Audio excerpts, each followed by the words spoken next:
Raine stepped out of the pantry holding a bag of flour and a tub of shortening, hoping some home-cooked goodness would put a smile on Hammer's face. Hearing that he felt responsible for anything her violent excuse of a father had done made her ache to soothe him. So did her reaction to his restraints.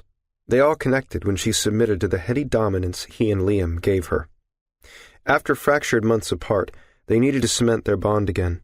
God knew she missed their touch, craved their pleasure and tender pain. But this morning's fear of rope had been real and instantaneous, not something she could have controlled. So where did that leave them? It's my fault. She pressed her lips together, feeling her dreams of a happy life with the two men she loved slipping away. I didn't mean to freak out. His behavior has nothing to do with that. Of course it did. This morning she had allowed herself to hope they could talk out their problems and finally be happy. Being surrounded and touched by them had felt almost like their idyllic days at the lodge, until she'd halted everything. I'll call the therapist when the office opens and find out if she can see me today.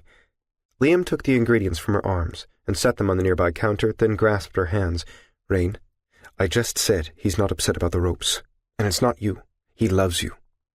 For years, Hammer had taken care of her, protected her. He'd wanted her like hell once. Sometimes he still did. But it seemed as if everything had changed after. I'm worried he's going to leave us for good. Liam led her to the table. I need to tell you something. I wish Hammer would have fessed up himself. I thought he might when we were last at the lodge. But the way he's acting, I'm not sure he's faced it yet, so he can. About his past? I asked him. He told you the bare bones.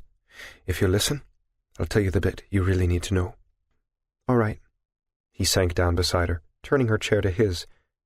He's drowning in guilt, and not simply because he failed to rescue you. Then why else? Because he may have gotten me pregnant? We don't know for sure who fathered the baby, and I don't care. We don't either.